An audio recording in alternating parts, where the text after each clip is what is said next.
Voilà, bonjour à toutes et à tous et bienvenue dans cette nouvelle émission de Choc FM 105.1 baptisée Droit de réponse 105.1, une émission de débat aujourd'hui autour du thème ô combien d'actualité de l'insécurité linguistique que l'on va tenter de définir ensemble avec plusieurs panélistes de manière virtuelle et ici en studio avec moi. J'ai la chance d'avoir à mes côtés deux personnes que je vais introduire dans quelques instants, mais avant, je veux vous rappeler que Droit de réponse 105.1 est une émission initiative rendue possible grâce au Fonds canadien de la radio communautaire que l'on tient à saluer. Merci pour votre soutien. Ce sont des émissions en règle générale enregistrées, virtuelles et parfois, comme ici, semi-virtuelles, ouvertes au public et qui sont l'occasion, évidemment, de découvrir des faits, des anecdotes, des personnalités ou encore des organismes de la communauté francophone sur des thèmes qui vont intéresser les francophones et la communauté locale. Alors, pour co-animer cette émission, une fois de plus, j'ai le plaisir de retrouver à mes côtés, dans le studio d'à côté, Nathalie Salmeron. Bonjour Nathalie. Bonjour Guillaume, bonjour à tous. Merci de participer à l'émission d'aujourd'hui. Voilà, on va commencer, si vous voulez bien, par faire un petit tour de table virtuel et présentiel. Donc, puisque j'ai avec moi Estelle Loza. Estelle, est-ce que tu veux nous dire quelques mots et nous rappeler qui tu es, ce que tu fais? Enseignante de français à l'école catholique Saint-Frère-André, qui appartient au conseil scolaire Mon Avenir. Et je suis aussi enseignante de l'IB, c'est-à-dire le diplôme international, qui est reconnu dans plein de pays. Donc, c'est intéressant parce que j'ai l'occasion de parler avec des enseignants qui enseignent le même programme que moi dans d'autres pays francophones, qui ont des élèves qui sont aussi sujets justement à l'insécurité linguistique. Merci Estelle, merci beaucoup pour cette présentation. Je pense qu'évidemment, le milieu de l'enseignement va être à l'honneur au cours de cette émission, mais on parlera aussi du point de vue social, je pense, de ces questions d'insécurité linguistique dans la communauté francophone multiculturelle. Aujourd'hui, j'ai le plaisir également de recevoir Dessène Trimech du Collège Boréal. Bonjour Dessène. Bonjour tout le monde, merci pour l'invitation. Donc, mon nom c'est Daysem, je suis navigatrice en intégration socio-économique. Je suis francophone, immigrante francophone et canadienne. Et voilà, donc la question de l'insécurité linguistique m'intéresse dans les deux sens. Et on en parlera par la suite. Et donc, voilà. En effet, alors dans les deux sens. Parmi vous aujourd'hui. Plaisir partagé dans les deux sens, ça veut dire, DSM, que tu parleras probablement aussi d'intégration au milieu anglophone, c'est ça? Exactement, en tant que francophone, oui, exactement. C'est un des sujets qu'on voudrait aborder en effet, parce que lorsqu'on parle d'insécurité linguistique en milieu minoritaire, bien évidemment, c'est aussi pour beaucoup d'entre nous, fraîchement arrivés, immigrants ou arrivés déjà depuis plusieurs décennies, eh bien, ça reste parfois un enjeu important, celui de la maîtrise d'une langue qui n'est pas notre langue première, notre langue maternelle. Et c'est évidemment des nombreux aspects de l'insécurité linguistique que l'on va aborder. J'ai aussi le plaisir de retrouver aujourd'hui Diaka Touré qui est avec nous. Bonjour Diaka. Bonjour tout le monde. Du coup, mon nom c'est Diaka. Moi, je suis une étudiante, du coup aussi immigrante au Canada et francophone. Donc, rappelle-nous tu étudies dans quelle institution? Alors, j'étudie à Seneca College, qui est du coup un collège qui est anglophone. Donc, du coup, les cours sont en anglais à 100% du temps. Et bien voilà, on va aussi parler beaucoup certainement de l'insécurité linguistique de ce côté-là de la barrière. Je vais commencer par briser la glace en quelque sorte, vous demander ce que c'est pour vous que l'insécurité linguistique, comment est-ce que vous la définiriez? C'est une notion un petit peu fourre-tout qui est à la mode et médiatiquement parlant qu'on retrouve un petit peu partout à toutes les sauces, mais quand on en parle autour de nous, certaines personnes ne savent pas véritablement ce que ça recoupe. Qu'est-ce qu'on entend pour vous par insécurité linguistique? Pour moi, pour ma définition de sécurité linguistique, je dirais c'est le fait de pratiquer une langue qui est étrangère à la nôtre et de ne pas se sentir vraiment confiant dans cette langue-là, d'avoir du coup la peur de s'exprimer dans cette nouvelle langue, par jugement, par exemple, si moi je veux parler anglais et que du coup ma langue principale est le français, j'aurais par exemple peur de me faire juger par les anglophones directement. Alors, la peur du regard de l'autre ou de l'oreille de l'autre, peut-être, on pourrait dire, ça fait vraiment partie intégrante. Je pense qu'on touche tout de suite le problème principal.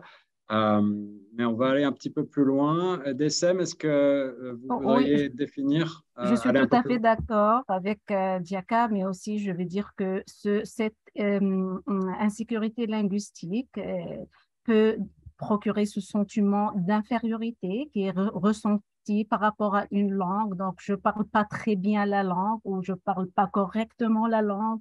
J'ai un accent et ça me met mal à l'aise d'utiliser cette langue et du coup, j'aurais tendance à ne pas l'utiliser ou à ne pas participer, à ne pas m'impliquer. Et voilà, donc je vais, par exemple, c'est correct aussi bien pour les deux langues au Canada officielles, c'est-à-dire aussi bien pour les francophones par rapport à l'anglais que pour les anglophones par rapport au français. Et ici, lorsqu'on parle de francophones par rapport à l'anglais, c'est les immigrants particulièrement. Lorsqu'on parle de anglophones par rapport francophones ontariens. Donc là, c'est plutôt les ontariens francophones qui ont eux-mêmes des difficultés ou un malaise de parler le français parce que, voilà, on est supposé parler le bon français, mais comme on ne le pratique pas, on ne le pratique pas à la maison, on ne le pratique pas dans le milieu de travail, on ne le pratique pas dans l'administration aussi. Donc, les services, oui, ils sont français-anglais, mais c'est anglais ici en Ontario. Et donc, voilà, c'est cette peur d'être jugé par rapport à son accent, au choix du mot, tout simplement, et de se comparer à quelqu'un qui parle très bien la langue et celui qui ne la parle pas, ou encore à celui qui maîtrise le langage culturel. Euh, euh, ou celui qui ne maîtrise pas les idiomes, par exemple, ou autres. Ça aussi, c'est intimidant quelque part lorsqu'on ne maîtrise pas la culture linguistique d'un environnement particulier. Merci Dessem. Alors, on va déjà plus loin dans cette définition générale, je crois, de l'insécurité linguistique. On a la chance d'avoir Estelle Leza, professeure avec nous. Estelle, tu partages cette première définition? Complètement. Ce que j'aime, c'est qu'on voit bien que ça recouvre diverses perspectives, mais on a tous la même difficulté. Puis c'est assez drôle de voir justement comment ça joue des deux côtés. C'est-à-dire que moi, j'ai des enseignantes qui sont franco-ontariennes, hein, qui ont eu quand même ce défi magnifique et beau d'avoir fait tout leur cursus en français dans un milieu minoritaire, donc qui parle pour moi un français qui est très bon. Et quand elles parlent avec moi, on sent qu'il y a comme des fois une gêne, où certains parents disent « Ah, c'est laquelle qui est la française ?» comme qu'il y a le bon français. On entend des fois ça. Et ça les met en insécurité, alors qu'elles sont des modèles authentiques bien plus forts pour les élèves, bien plus importants. Elles véhiculent beaucoup plus de choses, qui moi, je me sens au contraire aussi en insécurité, parce que les élèves ont utilisé, comme tu l'as dit, des expressions que moi, je ne connais pas, que je ne peux pas valider ou invalider. Je ne sais jamais si c'est quelque chose de péjoratif, d'amélioratif. Bon, alors, il y a des expressions qu'on commence à comprendre, hein, chose. Puis c'est beau parce que c'est leur langue, ils se l'approprient. Et je ne peux pas, moi, avoir ce lien-là avec mes élèves, qui est un lien culturel fort. Donc, c'est intéressant de voir comment on peut être jugé, effectivement, soit par l'institution, en se disant, oh là là, si je fais une faute dans mon courriel en tant qu'enseignante de français, comment ça va être pris par les parents, par ma direction. Donc, des fois, on préfère, oui, écrire en anglais parce que c'est un peu une langue de confort. Donc, on est tous pareils, c'est-à-dire qu'on retourne à notre langue maternelle parce que ça nous rassure. Et effectivement, c'est drôle de voir comme les deux réalités, on la vit en même temps, mais dans des facettes différentes. Donc, c'est drôle de se voir que finalement, tout le monde est confronté à aux mêmes craintes, aux mêmes peurs, la peur du jugement. Et finalement, je pense que le vrai problème ou l'important, c'est comment faire pour que tout le monde se sente accueilli avec sa diversité culturelle pour l'amour de la même chose qui est la langue, finalement. Parce que la langue, elle appartient à personne. La langue, elle nous appartient à tous, finalement. Donc, c'est ça qu'il faudrait essayer de voir comment on peut travailler sur ça au niveau institutionnel, au niveau des communautés. C'est très important. Puis à l'école, c'est vrai que c'est important parce que c'est nous qui malheureusement reproduisons ce schéma. C'est-à-dire que quand on est enseignant de français, on se doit normalement de suivre une norme. Mais ce serait intéressant de s'interroger, c'est quoi cette norme? Est-ce que cette norme, elle est si valide que ça? Parce qu'on juge beaucoup l'orthographe, nos orthographes à nous, mais on ne juge pas l'orthographe, l'institution. Puis quand on explique historiquement comment c'est venu l'orthographe, finalement, on se rend compte que c'est juste une norme auquel on se plie. La langue de Molière, ça me fait toujours rire, parce que Molière écrivait très mal. Misanthrope, il l'a écrit avec un H, sans H. C'est ce que je raconte à mes élèves en classe. Parce que pour les rassurer, justement, pour qu'ils se réalisent qu'on met quelque chose de sacré autour de la langue, mais finalement, la langue, c'est notre outil à tous, et puis elle nous appartient. Donc, c'est à nous de la faire évoluer, de la faire vivre. Sinon, on la tue. On a abordé déjà plein de points que j'avais notés et je pense qu'on va rentrer encore davantage dans le détail. On va admettre une personne supplémentaire en cours de route, mais ce n'est pas très grave, qu'on va accueillir dans quelques instants. Mais Nathalie, je crois que tu voudrais peut-être également témoigner ou poser une question à notre panel du jour, Nathalie. Exactement. En fait, moi, je voulais surtout rebondir sur ce qu'a dit Daïsem par rapport aux accents. Et en fait, c'est assez drôle parce qu'on a tous un accent, peu importe de là où on vient. Moi, par exemple, j'ai immigré de France, de Paris, mais j'ai de la famille en France qui vient du sud de la France et eux, ils ont un accent différent dans le sud de la France. Pourtant, on n'a pas ce côté je me sens inférieure parce que c'est l'accent d'un même pays. Par exemple, pour remettre ça à l'anglophone, quelqu'un qui a un accent de Londres, UK, donc de Grande-Bretagne, a un accent totalement différent de quelqu'un qui va venir de New York, de quelqu'un qui va venir de Los Angeles, de quelqu'un de Toronto ou encore de quelqu'un qui habite à Sydney en Australie. Et pourtant, ils parlent tous la même langue de base. Et en fait, c'est ça où c'est drôle, c'est que je trouve en tout cas cette insécurité, elle vient plus du fait que ce ne soit pas notre langue maternelle. Parce qu'on a tous des accents différents. Moi, quand je parle à quelqu'un qui vient du Cameroun, de Belgique, puis moi avec mon accent de France, on a tous les trois, par exemple, un accent différent. Pourtant, aucun va se sentir plus ou moins inférieur parce qu'on a tous comme langue soit maternelle, soit d'utilité de tous les jours, enfin d'usage, le français. Mais par contre, quand je vais parler, moi, par exemple, en anglais avec des gens qui vont venir, une personne qui va venir d'Angleterre, une personne qui va venir d'Australie, et moi qui parle anglais, qui parle très bien anglais, mais comme l'anglais n'est pas ma langue maternelle, mon accent va être complètement différent. Et là, je vais me sentir dans un genre de mal-être ou de malaise ou un peu honteuse aussi des fois, parce que quoi qu'il arrive, le palais, la forme de notre palais est construite quand on est enfant. Donc forcément, sauf si on a parlé plusieurs langues depuis l'enfance, notre palais ne pourra pas faire certaines prononciations, certaines sonorités ne sortiront pas pareil. Comme quelqu'un qui n'a jamais parlé l'arabe ne pourra jamais le parler aussi bien que quelqu'un qui a été éduqué à le parler depuis la jeunesse, en fait. Donc voilà, je voulais juste apporter ce petit truc en plus, de dire que les accents, au final, on en fait tout un pataquès. À chaque fois, c'est « Oh, j'entends comme un accent, d'où viens-tu » C'est toujours sujet à une introduction, à une histoire, à raconter un peu son passé. Mais en vrai, dans la vie de tous les jours, on a des accents qui viennent de partout et c'est juste, je pense, le fait de ne pas avoir comme langue primaire ou maternelle cette langue à la base. Merci beaucoup Nathalie, ces accents et cette richesse culturelle qui contribuent aussi à la richesse et à l'enrichissement de la culture locale. Mais je vais proposer peut-être à notre nouvel invité, Stéphane Garcia, de se présenter en quelques mots, si c'est possible. Bonjour Stéphane. Est-ce que vous nous entendez ? Je pense que Stéphane ne nous entend pas encore, alors on va attendre un petit peu pour l'introduire. Moi, je voulais savoir quels sont les effets de l'insécurité linguistique sur la pratique et justement sur la vitalité de la francophonie dans notre région, si on se place du côté francophones et je vais poser cette question d'abord à Estelle, puisque toi tu fais en milieu éducatif et puis peut-être aussi à DSM qui, au Collège Boréal, doit connaître bien cette réalité-là. Nous, on travaille pour améliorer justement la confiance des élèves. C'est tellement important dans la pratique d'une langue. Comme je disais, il faut qu'ils arrivent à se l'approprier. Qui est touché particulièrement? Je te dirais que nous, nos élèves, mais nos enseignants également. Hein. C'est pas que les élèves. C'est ça qui est drôle, c'est que chacun le vit de son côté.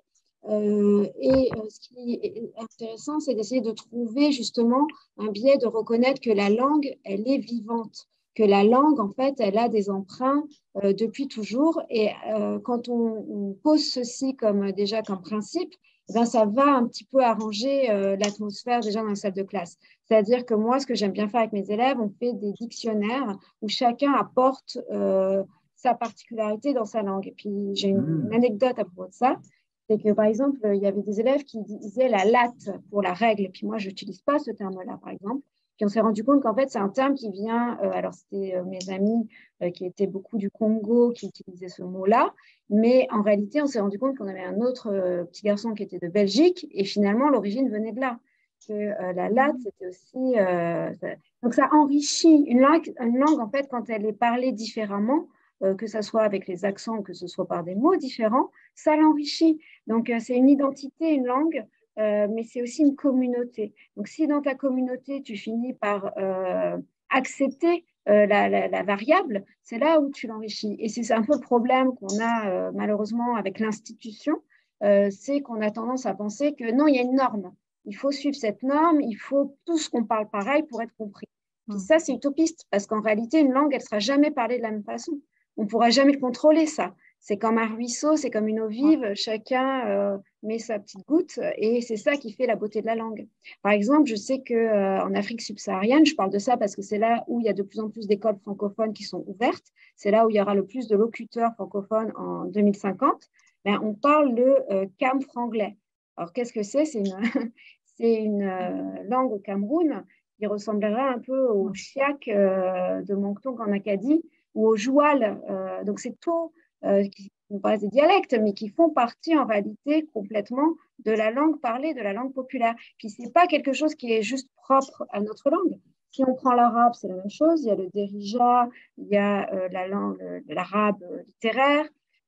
Donc, c'est vrai que c'est un marqueur social, souvent. C'est pour ça qu'il y a, je pense, c'est pour ça que des fois, il y a une discrimination. C'est ça aussi le problème, c'est que souvent les accents, notamment les accents ruraux, même en France, ça peut être des marqueurs sociaux.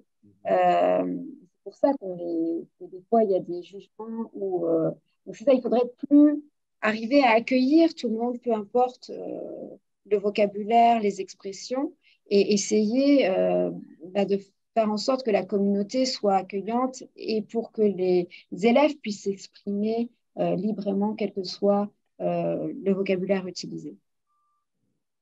On comprend l'idée. Beaucoup de questions autour du respect par rapport aux accents et aux pratiques qui sont des différentes cultures dont on est l'origine.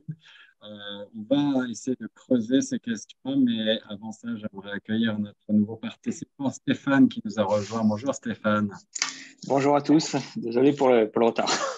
Merci d'être avec nous, Stéphane Garcia. Est-ce que tu peux, en quelques mots, nous rappeler qui tu es, d'où tu viens?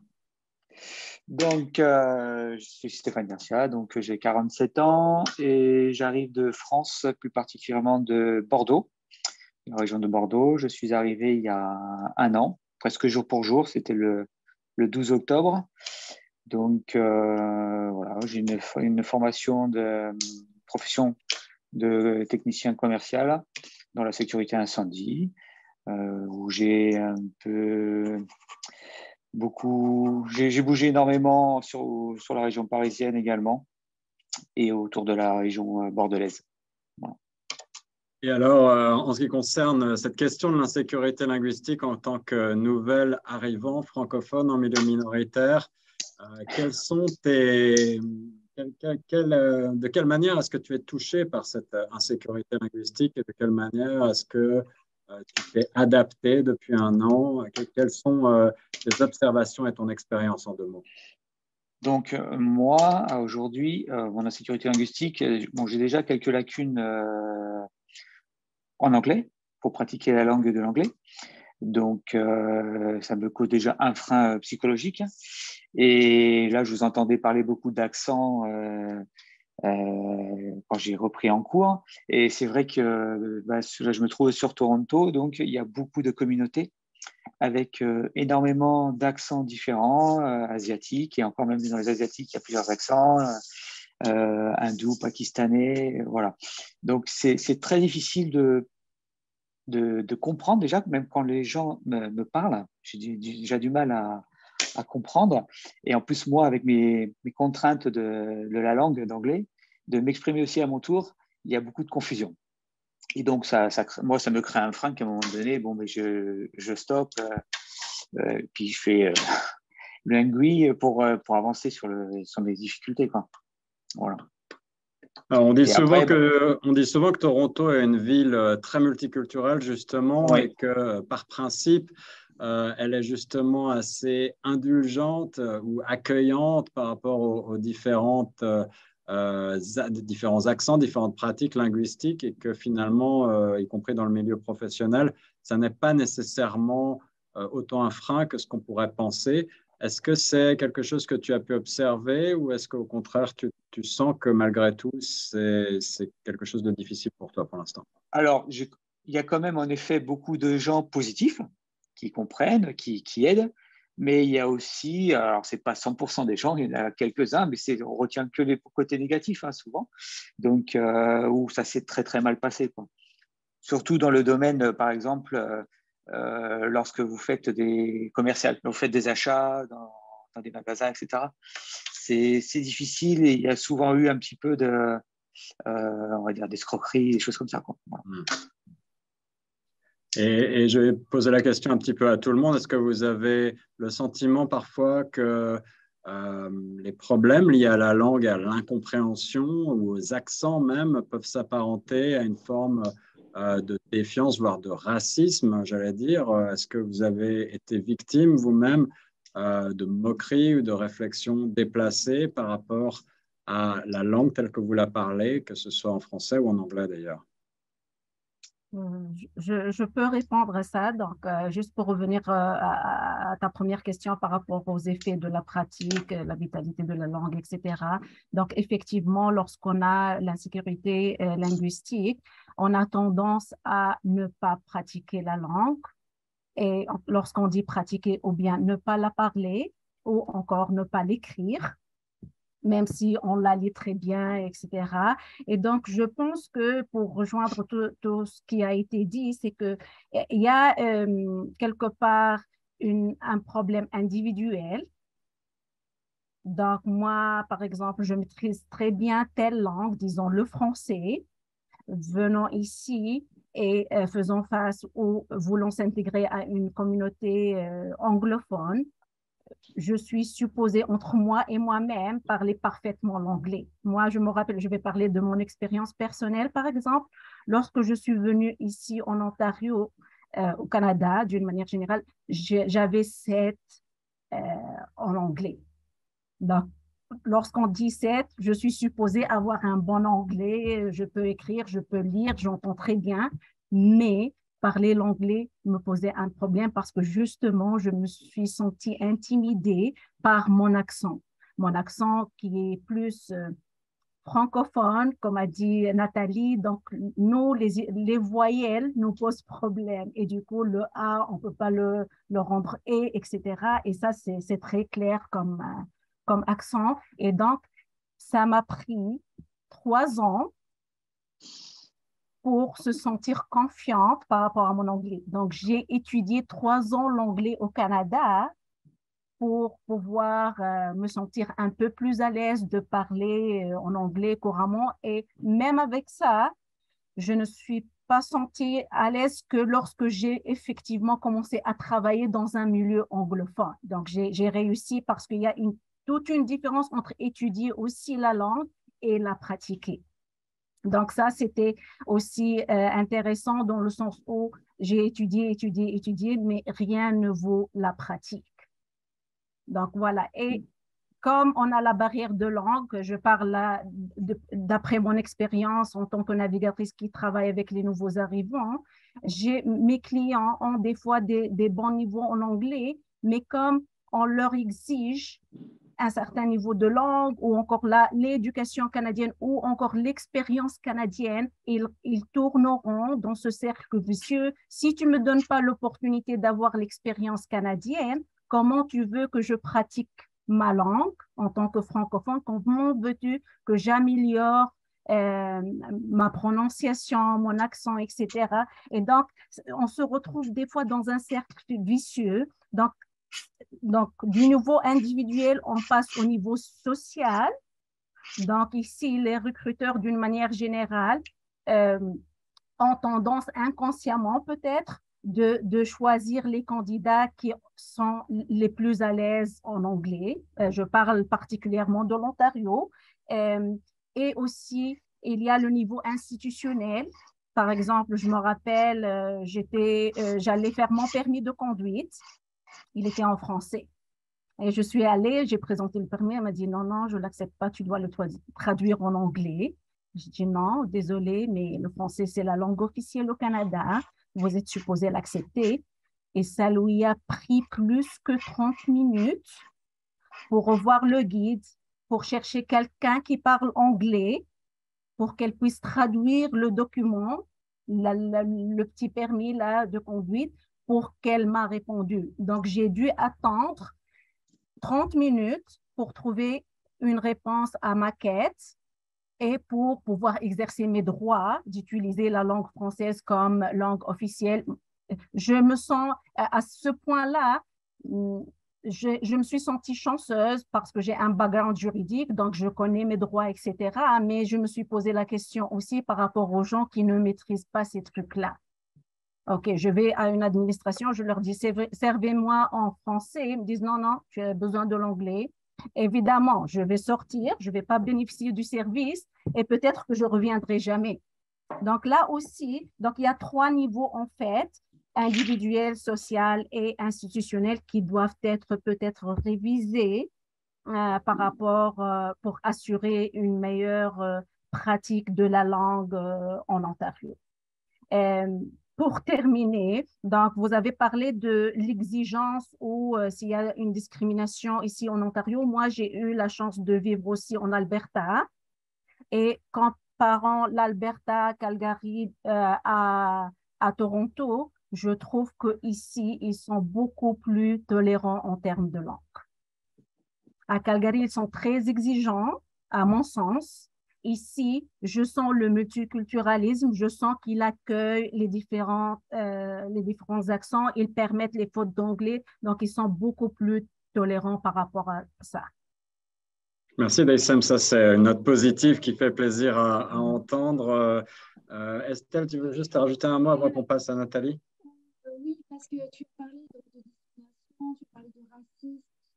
Et ça m'a fait penser que nous, on a une autre difficulté aussi pour nos élèves en salle de classe, c'est que les élèves, ils n'ont pas forcément choisi de parler français, de venir dans nos établissements. C'est plutôt les parents qui décident pour eux, qui leur disent il faut que tu parles français, souvent parce que c'est leur langue à eux, la langue qu'eux ont réussi à s'approprier, et pas l'élève. L'élève, il arrive, il est en milieu minoritaire, tous ses copains parlent anglais, et puis en plus, il y a une charge identitaire encore plus forte, parce que des fois, le français est ressenti aussi comme la langue du colon, la langue qui n'est pas la langue qu'on leur a imposée, en fait, depuis le départ, historiquement. Et ça, c'est assez intéressant, parce que moi, je dis toujours, la langue, c'est un pouvoir, c'est un droit, tu as raison, mais c'est aussi un pouvoir politique, un pouvoir social, ça peut vraiment influencer. On sait que la culture, ça a une grande influence même économique, ça génère des revenus. Et je dis toujours, je prends toujours l'exemple de l'écrivain algérien Yassine Kateb qui dit en fait la langue française, ça devrait être votre butin de guerre. C'est-à-dire, il faut vous l'approprier, vous la garder, c'est une richesse. Et grâce à elle, vous allez avoir des emplois, trouver des choses différentes, avoir des voies supplémentaires qui vont vous être ouvertes. Et puis, ça m'attriste de voir que dans la réalité, d'après ce que je comprends du témoignage d'Essam, il y a encore beaucoup de progrès à ce niveau-là. Nous, on veut leur montrer le côté positif, c'est-à-dire leur dire c'est un plus, c'est quelque chose de supplémentaire qui t'a été donné. Peut-être que tu l'as reçue sans le vouloir à la base, au départ, mais voilà, l'important, c'est que tu retrouves ton identité, que tu te l'appropries pour que ça devienne une arme pour toi supplémentaire, une corde supplémentaire à ton arc. Je ne sais pas comment l'exprimer. Il y a comme un rejet d'une partie Il y a des élèves. aussi, oui, quand même, qui peut exister. Donc, c'est ça, c'est leur expliquer que, comme je disais, la langue, c'est à celui qui la parle, à qui elle appartient. Donc, c'est pour ça qu'il faut la parler, la pratiquer, et puis se défendre pour pouvoir y avoir accès. C'est important, en fait, de défendre cette francophonie. C'est très, très important. La grande question d'insécurité linguistique sur Choc FM dans droit de réponse 105.1. On passe à Nathalie. Nathalie, tu vas ajouter un mot sur ce qui vient d'être dit. Oui, alors moi, je voulais juste rebondir sur la question de la tolérance, du racisme un petit peu. Moi, avant de rejoindre la belle famille de Choc FM, j'ai eu 2-3 jobs ici au Canada. Et alors, je suis quelqu'un de bonne constitution en général, j'essaye de ne pas me vexer pour un oui ou pour un non, mais c'est vrai que dans tous les postes, et vraiment, j'espère qu'ils écouteront cette émission un jour, dans tous les postes, moi, j'étais la Frenchie de service. Alors, ok, c'est peut-être pas si discriminant que ça, mais si tu mettais ça sur une autre nationalité, le chinois de service, le camerounais de service, le peu importe de service, est-ce qu'on le prendrait aussi bien? Je ne suis pas sûre. À chaque fois qu'il faisait un petit déjeuner, par exemple, qu'il ramenait des croissants, ah ben on va en ramener à la Frenchie parce que la Frenchie, genre à un moment donné, j'essaye de m'intégrer dans votre pays, j'essaye de parler la langue. Moi, j'avais un poste qui était bilingue et la personne qui était mon référent était un francophile. C'est-à-dire qu'il n'était pas francophone, il avait appris le français sur le très tard, je pense. Donc, en fait, la seule personne avec qui je pouvais échanger et pas me plaindre, mais expliquer que c'était pas très cool, en fait, que mon prénom à moi, c'était Nathalie et que je m'appelais pas Frenchie, sauf erreur du contraire, et que mes parents m'avaient pas encore appelé comme ça, vraiment. Et ben, lui, quand je lui parlais, il me disait, ah, mais tu sais, c'est pas grave parce que ici, on a beaucoup de culture. Ouais, on a beaucoup de culture, mais les autres qui sont sur le fleur, tu les appelles pas par leur origine. Lui, il était iranien, je l'appelais pas l'iranien. Je l'appelais par son prénom. Et en fait, je trouve qu'il y a ce côté, oh, les Frenchies, vous êtes cool, on va appeler ça comme, on va vous appeler comme ça. Et en fait, moi, j'avais l'étiquette de la Frenchie tous les jours. Et même dans l'ascenseur, on ne m'appelait pas par mon prénom. Hey, Frenchie, how are you? Et en fait, ça va 5 minutes. Donc, on essaye déjà de faire l'effort. Enfin, on essaye. Tous, hein, peu importe la communauté de laquelle on provient, mais on essaye tous de faire un effort et en fait, on nous renvoie toujours à ce truc-là, en fait. Donc, OK, on a un accent, mais par exemple, les Québécois, quand ils parlent en anglais, eux aussi, ils ont un petit accent, mais on ne les appelle pas Québécois. Donc voilà, c'est vrai qu'il y a toujours ce truc où on a une étiquette qui est collée sur le dos. Alors, est-ce que c'est du racisme? Peut-être, dans le fond. En tout cas, c'est faire d'une différence une petite discrimination. Et si on n'est pas très bien dans ses baskets, si déjà on est peut-être un petit peu introverti, parce qu'il faut savoir aussi à qui on parle, parce que tout le monde n'est pas censé être super ouvert sur la question. Il y a des gens peut-être qui le prennent très mal. Et puis aussi, on est français, c'est mon passeport. Moi, mes parents, ils ne sont pas d'origine française. J'ai d'autres origines, en fait. Donc, quand on m'appelle Frenchie, j'ai envie de dire, ah, j'ai une tête de passeport, en fait. Peut-être que sur ma tête, j'ai un passeport. Donc, voilà, je voulais juste rappeler ces petits trucs que des fois, ce n'est pas réellement du racisme en tant que tel. On ne m'a pas dit, toi, espèce de sale française. Non, c'est jamais arrivé, Dieu merci. Tant mieux pour la personne en face, je pense. Mais c'est plus des petites réflexions par-ci, par-là qui, au final, à la fin de la journée, ça fait beaucoup en fait, parce qu'on fait déjà l'effort de parler leur langue. Moi, je travaillais en plus dans un système bancaire et je n'y connaissais rien. J'apprenais justement à savoir comment fonctionnaient les choses. Et la seule étiquette qu'on me rappelait tous les jours, c'est que moi, je venais d'ailleurs en fait. Voilà. Merci Nathalie. Alors, on a beaucoup parlé effectivement de ces questions de respect, parfois de préjugés, voire même de racisme, une forme en tout cas de défiance que peut prendre parfois cette relation à la langue. Je voulais avoir le témoignage également de Diaka en milieu éducatif 100% anglophone à Sénéca College. Diaka, est-ce que tu partages ce qui vient d'être dit? Et je voulais aussi te poser la question de la sensibilisation en matière d'insécurité linguistique. On a parlé beaucoup d'institutions. Est-ce que tu as le sentiment que le Canada, qui se veut un pays bilingue officiel, en fait assez en matière de sensibilisation justement pour favoriser le respect, la pluralité, pour mieux se comprendre et vivre ensemble malgré nos différences, malgré nos accents, malgré nos origines culturelles variées? Alors, oui, étonnamment, je trouve que l'école vraiment nous met vraiment à l'aise, en tout cas Sénéca Collège, nous met vraiment à l'aise puisqu'on est plusieurs étudiants qui sont du coup des étudiants considérés étudiants internationaux. Donc, du coup, on vient de d'autres pays. Et les professeurs, par exemple, parce que comme je suis dans le journalisme à Sénéca Collège, on doit faire beaucoup de représentations devant caméra ou des représentations radio. Ils nous mettent à l'aise en nous disant que nos accents, du coup, ce n'était pas ce qui allait faire notre note, par exemple, ou que si on faisait des problèmes de langue ou des problèmes où on prononçait mal un mot ou mal une phrase, ils nous mettaient vraiment toujours à l'aise. Même les camarades de classe, il n'y a jamais eu de moquerie, par exemple, lors d'une présentation. C'est plutôt, par exemple, moi, je vais me sentir plutôt mal à l'aise, par exemple, de faire une présentation en anglais parce que je sais que bah, du coup, les autres la plupart sont anglophones. Et donc, du coup, ils vont m'entendre parler anglais et j'ai peur de leur jugement, en fait, tout simplement. J'ai peur qu'ils rigolent parce que justement, je me sens confiante, mais au final, ça ne rend pas bien comme eux, ça pourrait rendre bien s'ils parlent comme c'est la langue principale. Mais les professeurs et même les élèves vraiment sont vraiment cléments par rapport à ça et j'ai vraiment aucun souci. Je dirais que la discrimination, d'un point de vue personnel, ça viendrait au niveau du travail, puisque je travaille à côté de mes études. Et donc, du coup, je travaillais avec des clients. Comme Nathalie, c'était un peu un travail bilingue, du coup, français et anglais. Et lorsqu'il y a des clients, par exemple, anglais, où je dois parler en anglais avec eux, j'ai reçu des clients qui refusaient complètement de parler avec moi parce qu'ils ne comprenaient pas ce que je disais, en fait. Ce qui était clair, j'ai juste un accent très fort en anglais, mais ils veulent juste parler à quelqu'un qui, du coup, a un accent vraiment anglophone. On a parlé beaucoup de l'évolution des langues aussi et de la nécessaire évolution des langues du français. Alors, je comprends qu'il y a une timidité peut-être parfois de la part de jeunes élèves pour pratiquer une langue et même cette timidité se retrouve bien sûr chez les nouveaux arrivants, quel que soit leur âge et leur niveau, et c'est normal. Mais on veut qu'une langue continue d'être pratiquée, en particulier le français ici en milieu minoritaire. Je vais me faire un peu l'avocat du diable avec cette question, mais si on observe ce qui se passe par exemple à Montréal en ce moment, où désormais plus de la moitié de la population, en particulier chez les jeunes, pratique davantage l'anglais que le français, c'est une évolution très récente et qui pour beaucoup d'observateurs fait peur. Il y a aussi la généralisation d'une forme de franglais dont on a un petit peu parlé tout à l'heure, ou en tout cas un mélange, une assimilation entre les deux langues.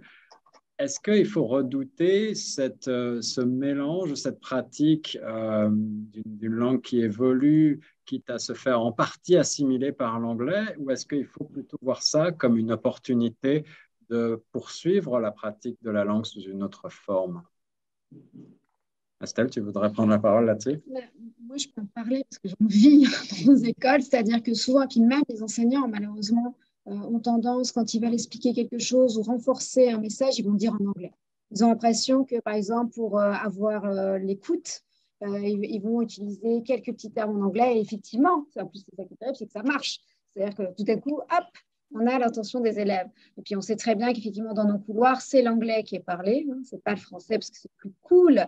C'est pour ça qu'on essaye de créer des communautés francophones, des activités en français pour leur dire, bah, regarde, là, tu as une communauté où c'est mieux de parler en français parce que en fait, c'est ça, c'est ta sensibilité personnelle, tes émotions.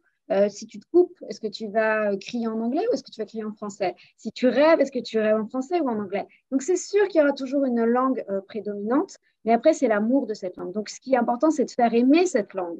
Puis c'est ça, si par exemple tu vas dans un endroit où ben, c'est que des gens qui adorent le cinéma, mais le cinéma français, forcément, ils vont utiliser des mots français.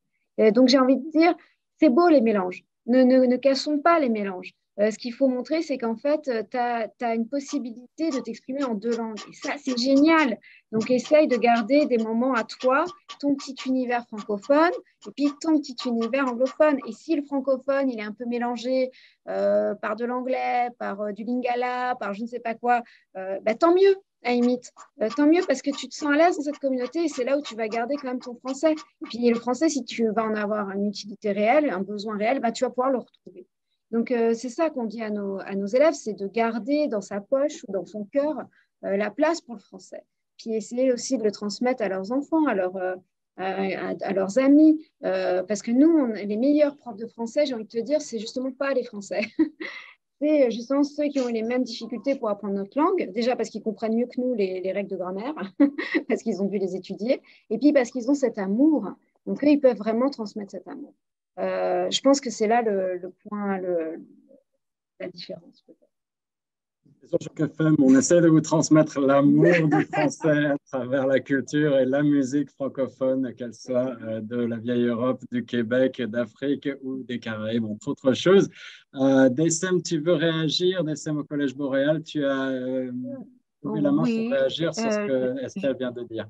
oui, je suis en partie d'accord avec Estelle, mais en partie un peu en désaccord. Donc, par rapport effectivement de parler plusieurs langues, ça c'est une richesse en tant que telle parce que parler la langue, c'est pas juste des paroles, c'est pas juste de la grammaire, c'est aussi toute une culture.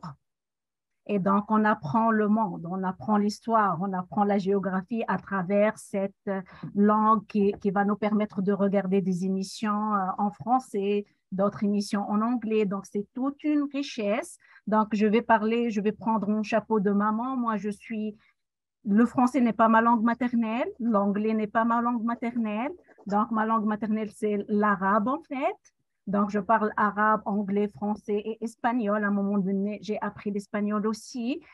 Et pour mes enfants, lorsqu'on est venu ici, j'ai tout de suite mis mes filles dans des écoles francophones. Pourquoi? Parce que je veux qu'elles gardent cette langue-là, parce que c'est une richesse en tant que soi, parce que le Canada, oui, c'est l'anglais qui est la langue internationale, etc., mais c'est aussi bilingue.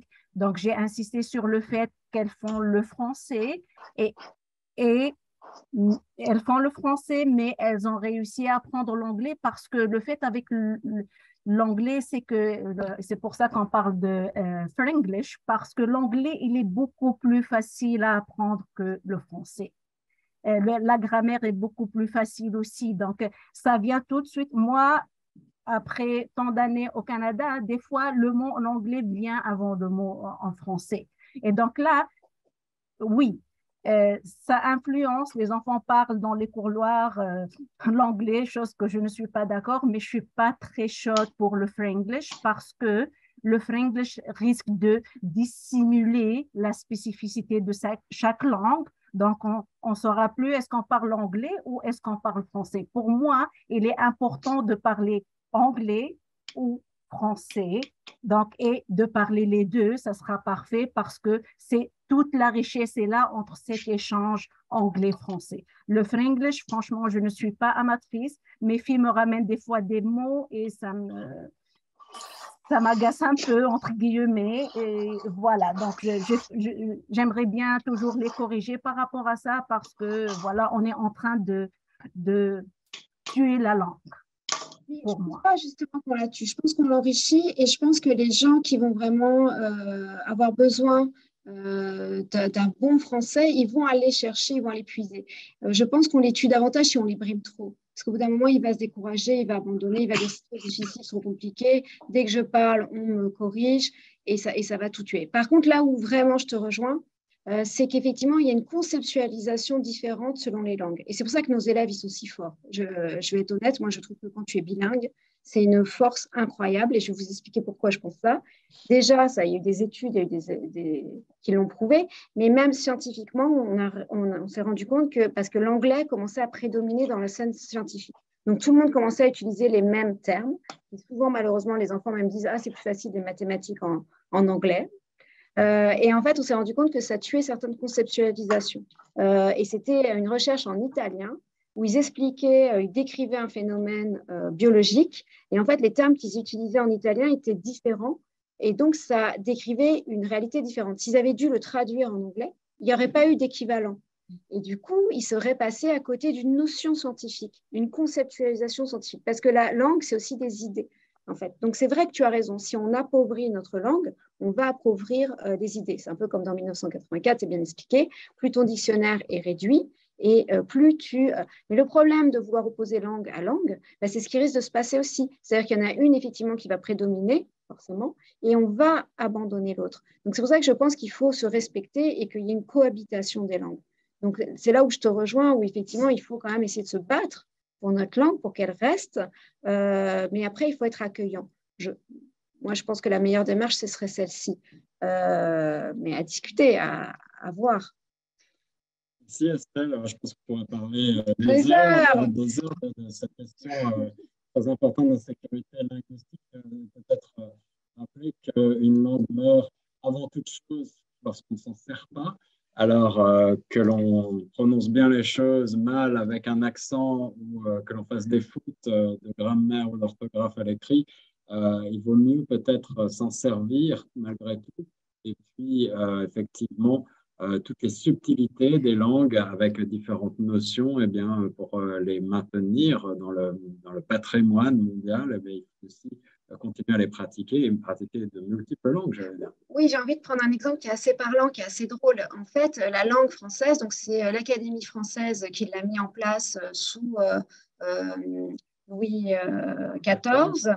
Et effectivement, merci. Et c'était un peu une langue d'apparat. C'est-à-dire qu'on a décidé de créer une norme pour qu'effectivement, du nord au sud de la France, on parle exactement la même langue et puis que ce soit très beau, c'est le classicisme. Et en fait, on a créé des mots.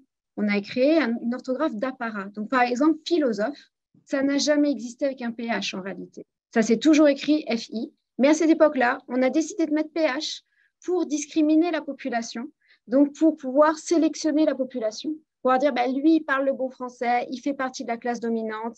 Et c'est là où ça devient un problème. C'est que si cette langue, elle est utilisée comme ça, ben pour moi, c'est un problème parce qu'effectivement, on ne va pas se retrouver là-dedans. Puis c'est drôle parce qu'on a pris une fausse racine grecque, elle n'existe pas, hein, ça n'existe pas cette racine-là, mais on a mis une apparence plus complexe pour rendre la langue plus difficile et donc soi-disant plus riche, mais ce n'est pas le cas, c'est une fausse richesse là pour le coup. Et c'est ça qu'il faut un peu détruire comme stéréotype qu'on a sur notre langue. C'est-à-dire qu'on a l'impression que c'est la bonne langue, c'est qu'il y a un français correct, un français standard qui devrait être absolument connu et appliqué. Je pense qu'il faut qu'on dépasse cette notion-là pour devenir effectivement peut-être comme l'anglais, une langue plus fluide et plus, justement, du coup, plus parlée dans le monde. Et je pense que cette langue va émerger de toute façon par les locuteurs eux-mêmes. Il va y avoir une pression et je pense que la richesse va venir de l'Afrique. Je pense qu'ils vont venir avec leurs mots, on le sent déjà, ambiancé, tous les nouveaux mots qui viennent dans le dictionnaire, là, si vous regardez un petit peu, parce que moi je suis à l'Académie française, qu'est-ce qu'ils reçoivent comme nouveaux mots, mais ils viennent d'Afrique et tant mieux. Et l'arabe a été la troisième langue la plus influente sur la langue française. Il y a énormément de mots de la langue française qui viennent de l'arabe. Et moi, j'adore quand mes élèves, en classe, pour les stratégies de lecture, utilisent des mots des autres langues qu'ils connaissent pour trouver l'essence d'un mot. Donc, honnêtement, c'est une richesse, le polyglottisme. Et c'est dommage parce qu'il y a effectivement, il y a toujours un dénigrement de si on ne parle pas parfaitement cette langue. J'ai adoré l'idée, en tout cas, que tu as de développer des dictionnaires avec différents mots, différentes origines. Et ça permet effectivement d'enrichir, d'en apprendre aussi beaucoup sur la culture des uns et des autres. Je vous propose de mettre fin en faisant un petit tour de table pour vous proposer à chacun et chacune de dire un mot de la fin parce qu'on arrive à la fin de notre heure de l'émission Droit de réponse 105.1. J'espère que cette émission vous a plu. Je vais donner la parole tout d'abord à Diaka et puis on va faire un petit tour de table pour vous dire au revoir. Et si vous avez quelque chose à rajouter sur les échanges, n'hésitez pas, c'est le moment. Moi, je voudrais dire que du coup, l'Ontario, puisque je n'ai pas eu l'occasion de faire du coup les autres provinces, l'Ontario, en tout cas, je trouve que malgré l'insécurité linguistique que moi j'ai par rapport à l'anglais, me met plutôt à l'aise et j'espère que ça va continuer comme ça durant des années et va mettre aussi à l'aise du coup les autres francophones ou les autres personnes qui viennent d'autres pays d'ailleurs à les aider à pratiquer l'anglais parce que je pense que c'est en tout cas la meilleure région pour pouvoir apprendre l'anglais. Je ne pense pas qu'en ayant été aux États-Unis ou en ayant été peut-être, comme a dit Tessem, en Alberta, ça m'aurait vraiment aidé à pratiquer l'anglais, mais j'essaye vraiment de ne plus avoir cette insécurité, en tout cas linguistique ici, et ça marche pour le moment. Très beau témoignage. Merci Diaka. Stéphane, qu'on n'a pas beaucoup entendu, est-ce que tu as un mot à ajouter sur les échanges? Eh bien, moi, je vais rejoindre également Diaka. Donc, comme moi, ça fait très peu de temps que je suis ici et que j'ai toujours beaucoup de difficultés avec l'anglais. Donc, pour moi, aujourd'hui, c'est vraiment un frein pour rentrer, retrouver du travail, par exemple. C'est sûr que si j'étais sur Montréal, ça serait bien plus simple. Mais bon, c'est un choix d'anglais pour les enfants. Par exemple, on parlait nous, c'était notre choix de venir en Ontario spécialement pour les enfants, pour qu'ils apprennent l'anglais. Alors, je reviens un petit peu peut-être en arrière, mais parce que nos enfants en France, on n'appréciait pas trop le système scolaire d'apprentissage de l'anglais. Donc, on a eu l'opportunité de venir sur le Canada et on a choisi donc une région anglophone. Oui, anglophone. Ça aurait pu être aussi Vancouver ou Calgary pour que nos enfants soient en immersion complète en anglais. Mais la contrepartie, voilà, pour moi, par exemple, c'est plus difficile. Mais bon, voilà. Donc, mais de toute façon, oui, le français, nous, on avait inscrit nos enfants dans une école française parce qu'on souhaitait qu'ils conservent le français. Malheureusement, l'école ne mettait pas à disposition en place les moyens nécessaires pour nos enfants, pour l'anglais. Donc, comme ils n'étaient pas du tout en anglais, ils n'avaient jamais pratiqué en France, ils étaient trop jeunes. Donc, on les a remis dans une école anglophone cette année, à la rentrée scolaire. Mais on continue, par contre, à parler en français à la maison, la lecture en français, voilà, pour que le français ne se perde pas et perdure indéfiniment, quoi, en effet. Un beau modèle, en tout cas, de sacrifice. On se sacrifie toujours un petit peu quand on est parent, Stéphane. Ah, ben, on essaye. Mais bon, on espère que les enfants parleront anglais et qu'en effet, après, ils seront bilingues complètement avec le français par notre biais, et puis bon, ben, l'entourage aussi, quoi. Sam, un et petit mot de peut-être qu'ils la fin. retourneront dans l'école française. Oui, moi j'aimerais bien dire que voilà, il faut résister à la tentation de vouloir toujours parler le bon français, de vouloir toujours avoir le bon accent et de se corriger, parler davantage en salle de classe, encourager les enfants avec les bons points, etc., à parler dans les couloirs des écoles, mais aussi pourquoi pas mettre un sous-titrage dans les news en anglais, en français, rajouter des sous-titrages dans les émissions pour encourager le français aussi, parce que le français n'est pas juste pour les francophones. Le français, c'est pour le Canada. Donc, autant encourager les gens à lire, à prendre un mot ou deux ou trois, et petit à petit, il y aura une balance entre l'anglais et le français. Aussi, il faut développer la résilience. J'ai eu cette expérience, donc je dois tomber, me relever et dire, voilà, je vais aller de l'avant. Je suis francophone, je suis fière de l'être, mais j'ai aussi réussi à apprendre l'anglais. Donc, je suis en train de me battre pour être à la hauteur, comme on dit, etc. Mais voilà, je suis riche par ma culture, par les langues que je parle, etc. Tout ça, ça doit être une source de fierté et de valorisation. Aussi, j'aimerais bien que dans le système éducatif, le français, étant donné que c'est une langue officielle, qu'elle soit une matière obligatoire jusqu'à la 2e année aussi, pourquoi pas, c'est pas une matière optionnelle. Donner des formations continues aux employeurs, que ce soit au niveau des sociétés privées ou aussi au niveau du secteur public. Ça sera une très bonne idée. Lorsqu'on fait les concours pour les postes francophones, première chose à faire, c'est l'évaluation du français. Moi, j'ai fait l'expérience, c'était les interviews, et quand j'ai demandé où est-ce qu'il est le français, ils m'ont dit, oh, après la sélection, on va faire le test de français. Et ça, c'était comme un grand point d'interrogation. Donc, tout ça peut permettre de renforcer le français particulièrement et voilà, éviter ou diminuer l'insécurité linguistique au Canada et en Ontario particulièrement. Très bonnes idées. Merci de les partager, DSM. Merci pour ce message aussi d'être fier de sa culture et de sa langue, quelle que soit la manière dont on la pratique et l'accent que l'on a. Nathalie, tu veux donner un petit mot de la fin? Moi, j'allais juste dire, peu importe votre accent, parlez dans la langue qui vous convient le mieux à la maison, parlez en anglais à l'extérieur si vous avez besoin de le faire, mais n'ayez pas honte parce que avoir honte, au final, c'est couper les ponts avec les autres, c'est couper un petit peu les communications. Et il n'y a rien de plus beau que de pouvoir communiquer. On peut communiquer aussi avec le corps. Moi, je sais qu'au début, il y avait des mots qui m'échappaient. Je mimais plein de choses. C'est pas grave, on n'a pas l'air débile. Au contraire, ça prouve qu'on essaye de s'intégrer, de faire un effort. Donc voilà, n'ayez pas peur. C'est toujours mieux d'essayer que d'avoir des remords et de se dire « Oh, bah, si j'avais su, j'aurais fait ça, j'aurais fait ci. » Donc voilà, essayez, faites-le. Vous avez la chance de parler plusieurs langues. Et ben, c'est une richesse, comme le disait Estelle, Daysem, tout le monde a souligné la même chose. C'est une force. Donc voilà, n'ayez pas honte de cette force. Au contraire, c'est quelque chose qu'il faut mettre en avant. Ça prend beaucoup de courage de parler, de tenter de s'exprimer dans une langue qui n'est pas notre langue maternelle. J'aime bien que tu le soulignes, Nathalie. Merci.